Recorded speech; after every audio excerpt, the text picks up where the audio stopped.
All right, some of my personal insights that I've gotten through reading the whole American Sonnets from a Past and Future Assassin, and I'm sure that my group members can kind of add to this. But one of the things that I really appreciate is how over the sonnet sequence, the tone really changes, and so we kind of start with these sonnets that they're not light and fluffy necessarily, but they have just a different tone, a bit more satirical and a bit less cynical than as we go on. And I remember one source that I looked at, and I'm sorry, I can't remember what source it was, but one of the people who reviewed American Sonnets described how, like, as the poems, or as the sequence goes on, it's almost like the assassin is catching up with the speaker. And so we see the assassin like approaching and approaching and approaching, and that's kind of why it gets darker and darker in tone.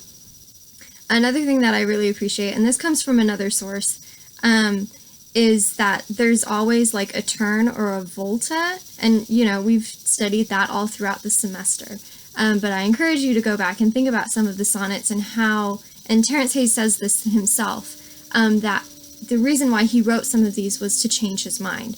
And so, as you write and write and write, you come to a conclusion, and then the volta forces you to change that conclusion, which was one of the points of him writing. And so you can kind of see that in a lot of the poems. And then another thing I wanted to highlight is just that, and again, this comes from another review, and I thought it was very amazing, and I myself definitely found this through my reading, is we're reading Terence Hayes' experience throughout the first, I believe he said the first 200 days of the Trump presidency, and the things that was going on in his life at that moment in time. So we're seeing the world through his point of view.